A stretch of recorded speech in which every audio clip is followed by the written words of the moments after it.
Welcome to another episode of our Eagle Perspective podcast. I'm Mike Siciliano, Dean of Students in the Upper School. I'm joined today by two members of our science department, Lower School Science, Miss Kelly Bickley. Kelly, thank you for being here. Of course. I should also note that you have two students here as a parent. I do.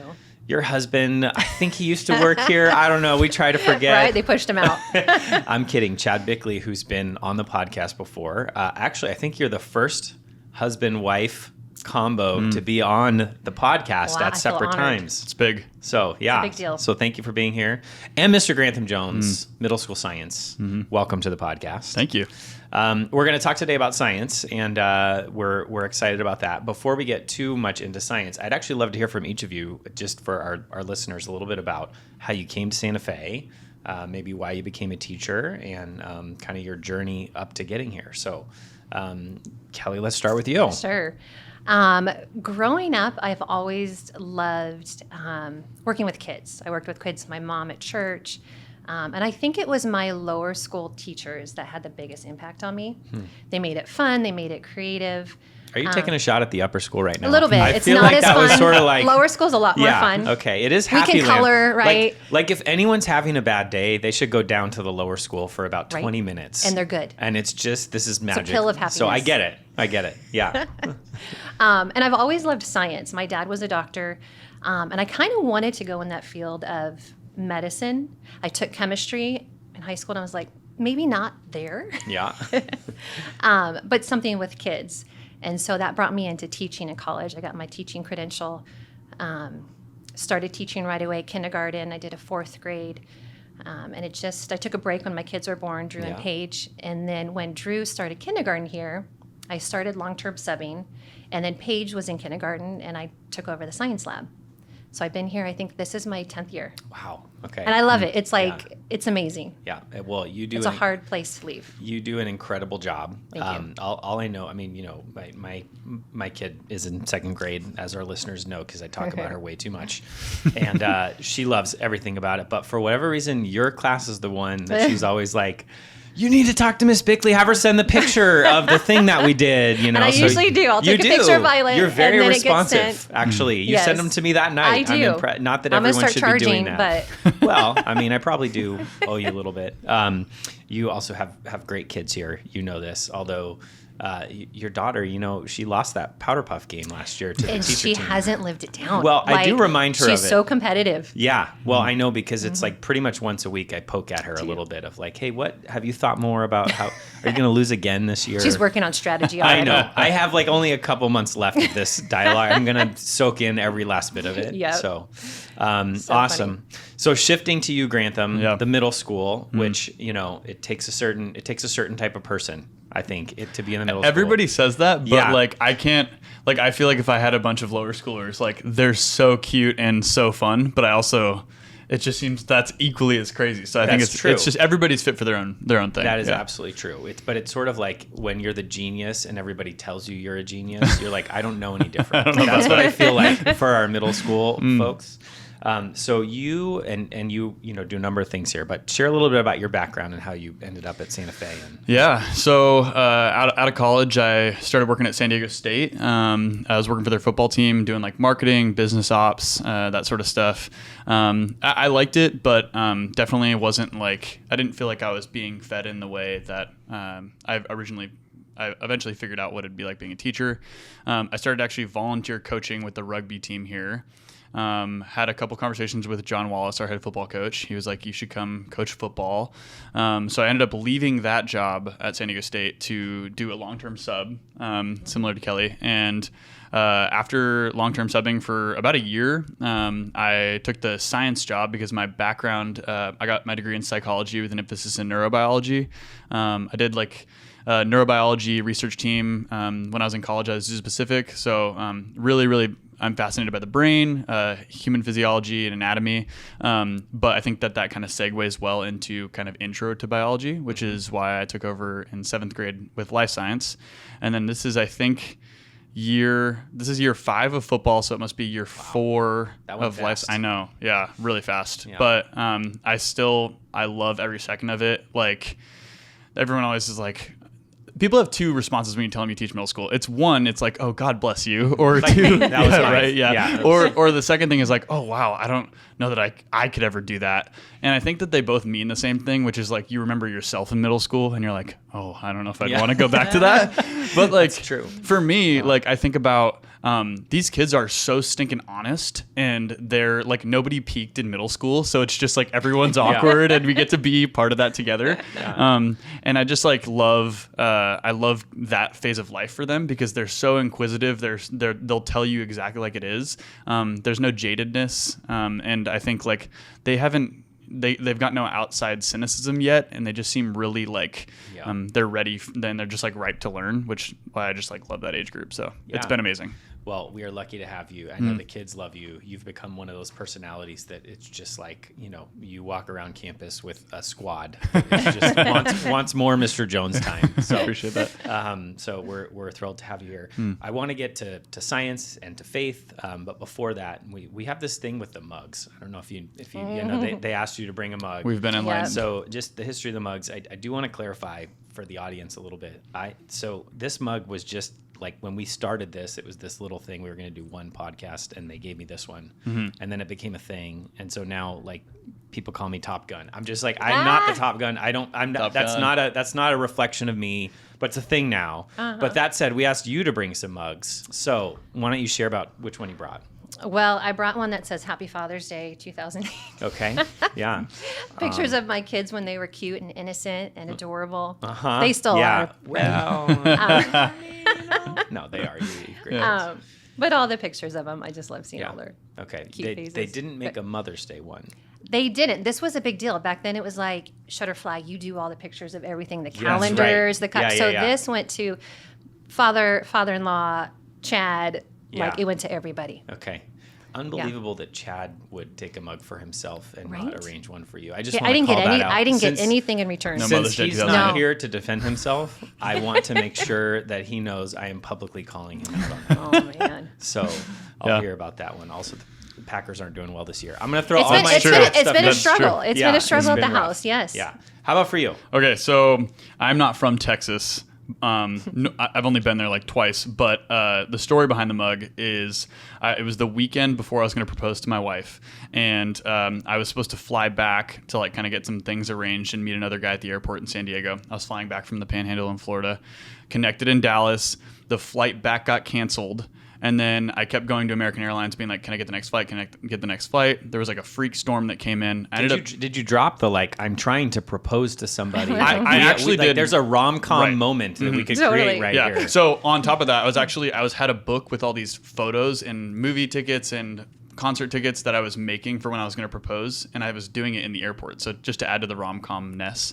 And they were like, no flights, everything canceled, delayed. I ended up spending, I think, 17 hours in the Dallas-Fort Worth airport. My gosh. And I bought this mug because about halfway through the insanity, I was just like praying to God. I was like, God, please let me get back so I can propose. But I want to remember this moment. And so I bought this Texas mug, and it's kind of like my guilty pleasure every time I get to drink out of it. That's a big mug too. It is. Like Everything is bigger in Texas. So did you have to change the proposal timeline process, or did you made it back eventually? So I guess there's like some sort of city ordinance with San Diego Airport where you're not supposed to fly in past like 11 p.m. But we ended up flying in like 2 or 3 a.m. or something like that. They must have made an exception. They broke the law for you to propose. They to your knew wife. you were needed. Yeah. So wow. Yep. Okay. And then proposed. Still married. Worked out. That's good. I feel like you're supposed to the story is supposed to end with you like hitching a ride with a band driving to San How Diego. funny. or Yeah. Drive something. through the night. Yeah. Yeah. Hitchhiking. Okay, so faith and science. I mean, it's actually, although as I've shared, we have another episode of this podcast as well that we've done with some of our upper school science teachers. So I'm going to ask you some of the same questions. And one of the things that we've talked about is just that faith science combo is so interesting. People have lots of different views on it. You know, some people in the world find them totally incompatible. There's a lot of just interesting dynamics with that. So being a Christian school and putting science at the forefront, I'm curious for you as a teacher, how do you handle that? What's your approach to that? What's the relationship between science and faith? And we'll start with you, and obviously you have an added layer of like, you have 5-year-old kindergartners, Right. And then you have 5th graders who are probably starting to ask some good questions about stuff. They do. Yeah. No, it starts young, but it's so amazing. Like today we did try to do Christmas science over this break before Christmas comes, and we're doing gingerbread houses. So super simple. It's like an engineering challenge, and taking the houses and integrating faith into that, how simple that is. It's like, okay, how can you take a gingerbread house into biblical truth into something like that? But just the simple idea of putting Bible verses into the kids, and it's not a whole Bible story. Sure. But here is, the gingerbread man trying to get to the house. They have to design this house so the wolf can't get to them. And then going into Matthew, like, what is our firm foundation as Christians? Yeah. Like, are we reading the word and are we standing firm, or are we taking it in and not using it? So that was the challenge today with my 5th graders of, here's this house that you have to design. It has to be structurally sound, but as Christians, how is your life? Like, how are you applying, your Christian faith? How is it coming out? So taking those biblical truths and integrating it into the science lesson, almost every lesson, there are biblical truths that can be integrated. And that's what I love about it. It's like, we don't have to shy away from it. It's like, we have a plan. We can have this time to be like, okay, here we go. It's maybe 2 minutes of talking about it, but these kids are getting it, but applying it and processing it through science or a STEM challenge or whatever it is, how simple it is. Yeah. What's a STEM challenge? You don't know STEM? Well, I'm just for our listeners. STEM, of course, it keeps changing. It keeps changing. It's STEM to STEAM, and now some places do STEAM. Yeah. So science, technology, engineering, math. So it's more the engineering, building, processing. What kinds of stuff do our kids build in lower school? Gingerbread houses. Well, yes, I got that. But, so 4th grade, we're talking energy. So they're building roller coasters. We have these pipe insulation foams. The room turns into like an amusement park. So fun. It's amazing. It's loud. It's crazy. Yeah. But just learning about energy, and they take a marble and do hills and loops and kinetic energy, potential energy, all those different things. Awesome. I love So it. lots of hands-on, which I love. Yeah. Grant, then what about for you? Because you have middle school students who are in the mode of questioning everything. I mean, like some of our parents who are listening would probably say, like, really, truly everything. Like, why do I need to eat a meal? Right. Why do I have to wear a shirt? I mean, like, So what's that like with this faith science intersection in middle school? What's your approach to that? Yeah, I think Mr. Agwan, Eric Agwan, who works on this campus, he has a quote that he always says, which is, "The Lord is in the business of winning souls, and business is booming." And I think that makes me think about like how the Lord is always revealing Himself to us, right? And I think you get this beautiful thing with 7th graders, especially, that they're so inquisitive. They have such a deep level of inquiry that they want to know. So then getting to be able to be that person that I try to let the Lord reveal Himself through that science, right? I mean, I told Mike before we started recording that they're turning in their sirance fair projects today. So I basically force them to pick something that they enjoy, and then they have to just elaborate on that. And I think that like that, there's that verse in Proverbs that's the heart of a person is like deep water, and he who has purpose draws it out. And I think that that's kind of like the Bible's version of like the unexamined life is not worth living. And so I think these kids, like they want to know. And so if you give them the ability to kind of just like ask the hard questions about something that they're passionate about, the Lord kind of does the rest. And I've gotten to see that firsthand every single year. So yeah, that science fair project. I mean, that's going back. I know that's like. Do you remember what you did? Oh yeah, I did. Weather affects weather. Weather. Does weather affect fingerprints at a crime scene? Okay. So like, Wow. someone commits a crime and it rains or it snows or it hails or whatnot. What's the impact on their ability to get fingerprints? And do you remember what happened? Of course I remember, but I don't want to share that with everybody. Of course. There might be some criminals out there That's true. Yeah. that are listening. Yeah. Funny.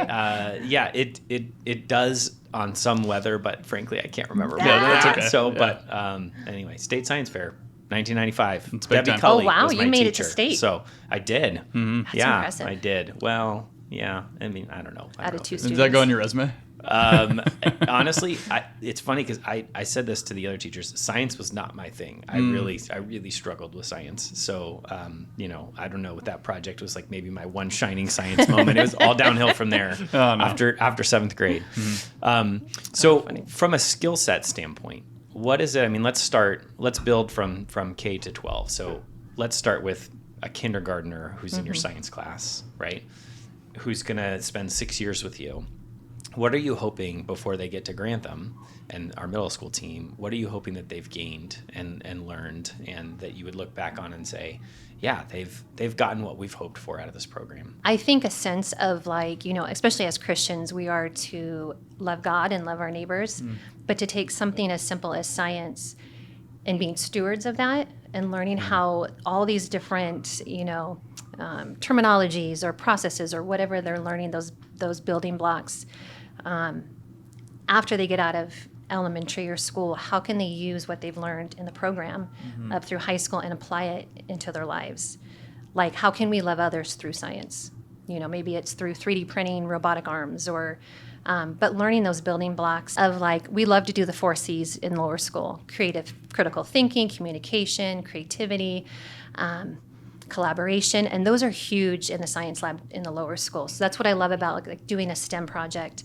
These kids have to work collaboratively, figure out hard things, but then they grow from it. So maybe it's like we're learning about the atom or whatever it is, and I know when they go to middle school, it's just going to be expanded on. Right. So as an example of that, like this is in my head, I always think about the dissections. Yes. Because like Violet came home as a kindergartner.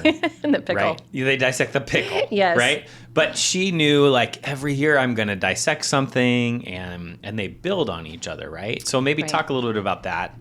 What are the things and what's the goal of having them do those dissections? Right. So yes, kindergarten, it's a pickle. It's so cute. They put on their lab coats, the goggles. Half the battle is putting on the lab coats and That's the half gloves. the class, actually. It really is. It's about 15 minutes. But these kids, they'll have a little pickle, the dissecting tray. So they're just learning the techniques of doing a true dissection. Yeah. And they're so cute. They'll open it up with their scissors, and they're like so surprised there's seeds inside this pickle. Like it's amazing. But when they get to like 3rd grade, it's like, you made me dissect a pickle. Yeah. And I'm like, but when you were in kindergarten, you thought it was loved awesome. it. Yeah. It was like, whoa, their eyes would be so Right. big. In 1st grade, the grasshopper. So it's taking what they learn or science or physical science or whatever it is and applying it hands-on. The grasshopper, seeing the parts of it. And again, applying biblical truths to that of like how God created everything for a purpose and a plan, and everything is so different. 2nd grade, we do that squid, which is so fun. They get the little ink sack and they get to write with it. Oh my gosh, I didn't know that. And then a fish in 4th grade, which is the stinkiest thing ever. And it's usually 90 degrees when we do it. But again, just seeing the intricacies of God's creation, hands-on in front of them, and how everything works together. Yeah. 5th grade, like a pig heart, amazing, right? They actually get to see a heart that looks like ours, and how it functions. And That's awesome. So I see that as like part of it is skill-based of learning how to do a dissection, but part of it is also, and then there's some content knowledge of different parts of the body and different, but then there's also sort of this inquiry process of, by the time you've reached middle school, you have at least 6 times in this one project gone through what are we trying to find? How would I go about finding it? How would I go about documenting it? Right? That is pretty neat, I feel like, to pass on to you, because you guys do dissections as well in the middle. Is it still a frog? It is still a frog. Man. Yeah. They all come in like one big 5-gallon bucket. Yeah, so. that's fun when that shows up every year. Yeah. The frogs are here. Yeah. Yeah. I do love the frogs, and I think to your point, it does kind of open up a really awesome experience to kind of build on what they've already done in lower school. And I think from a standardized perspective, we operate under the NGSS, Next Generation Science Standards, and I think getting to work on our in-service days with the high schoolers, with the high school teachers, you kind of see how everything is sort of interwoven. And as you work from lower school, we're super fortunate to be K through 12 because you get kind of all of these building blocks to then build up those skills. And I think that if I brought pickles to my 7th graders, they would love it. They would would love it. Yeah, I know. they would like, why do I need a knife? Yeah, exactly. Bite into the thing. Yeah, but I think that we do such a good job of kind of streamlining it to where the skills, to your point, they get greater and greater and greater until eventually, these kids they go to high school and they can go to anatomy phys or be in an AP bio class and just be really well prepared for that. So but it's all like pointing back to God and His creation, the intentionality of it, reinforcing all the way through it, which I think is super cool. What else do you, as like middle school science, what are your goals for kids that when they go to high school, that what are the things you want them to have? Yeah, I think obviously with STEM at such the forefront of where we're at in our education and kind of like the educational zeitgeist, if you will, it's like such a primary thing. I think that we want to build up the basic skills, like they need to know obviously about atomic theory and then moving our way through the cells and then going up through ecosystems and biomes. But I think the overarching, like you talked about the 4 C's, we want these kids to be able to critically think in whatever they do. And so I think in science, I try to give them opportunities, number one, to critically think and take ownership of something they're passionate about. But I also try to give as many possibilities and opportunities of them to work in groups, because at the end of the day, when you go into the workforce later in life, you would hope that these kids can work well as a team. And so I think in my class, I do a ton of group work so that they can work with their friends, have some time to learn about the content, but then ultimately kind of refine those skills so that they're a good teammate, which is what everybody wants to be. So I know in addition to in the classroom stuff, there's other ways for both of you that you're involved. One of them, I think recently you brought in an outside speaker. Is that accurate? Can you share a little bit about Of that? course. So second grade, they're learning about pollination, and we brought in a company from outside, a San Diego place, and she came in and did a whole presentation for all the second graders. So we got to use the new quad area. Yeah. And she did an amazing presentation of just connecting what they read in a book to, bringing in flowers, and the kids got to feel it. They got to learn about the different parts, how it's all connected, the bees and the bats and different things. And so kids got to see hands-on, not in the classroom, but kind of outside. Yeah. And they'll take field trips to different places like the lagoon. I think the zoo even was the one of zoo, them. yeah. So awesome. And then Grantham, in addition to, I don't know if are there science related trips that we do in the middle school? But yeah, definitely more elective based. Like, so they actually, I think yesterday or maybe 2 days ago, the marine biology elective, they went to the aquarium together. Okay. So what are some of the science electives? So there's marine biology. Is it still forensics? Forensics is what I teach. Yeah. Oh, and fun. then So you should know the fingerprints. I was just going to say you would have fit right in. And then it's engineering. So Mrs. Schick teaches engineering, and then Kelly teaches. Awesome. Kelly Lynn. Yeah. She teaches marine bio and I have forensics. So. And I think it's also just fascinating to me. It's so hands-on, all the way through. You've already talked about a lot of that in lower school, and I just know from getting, like, Mrs. Schick will send out these emails of like, teachers, be aware, we're blowing stuff up today.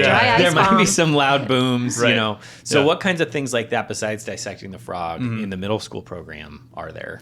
Yeah, so in forensics, we start off with things like glass fracturing or fingerprinting. And then ultimately by the end of the quarter, they have like a campus-wide crime that they have to solve where they have stations and they'll go around. Awesome. Why have I not been involved in this? Yeah, I can bring you in. Yeah, you can be the fingerprint I totally want to come. Can I be the criminal? Yeah, that would be fun. That, yeah. You're like, add weather to it, though. Yeah, that's right. So, but it's an amazing experience, and it's kind of like we said before, stacking the foundational things so that they can apply all those things in hands-on learning. Yeah. And so it's really cool.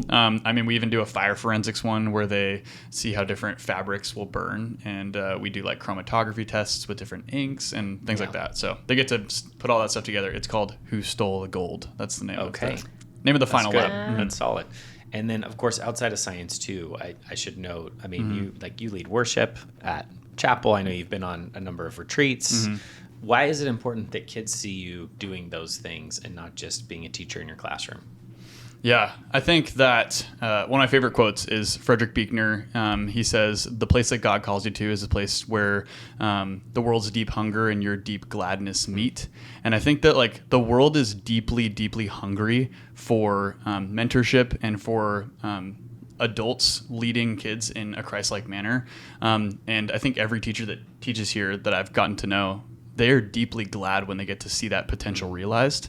And so I think our school does such an amazing job with these kids, trying to ultimately shepherd them towards what it means to be a follower of Jesus. And like God calls us to excellence. And so I think we get to see that in the classroom magnified to the nth degree. Yeah, that's awesome. That's the goal. And thank you both for being such a huge part of it. And I know, especially, like, last question for you, Kelly. You've been on this journey as a teacher, but also as a parent. Right. What has that been like, investing in all these kids, but then watching your kids go through and receive some of that too?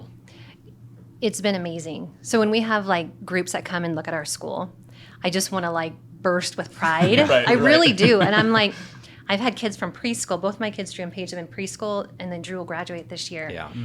And I look back and I'm so blessed and so thankful for this place. It's the teachers for me. And when I tell people outside of Santa Fe, I'm like, you won't beat the teachers.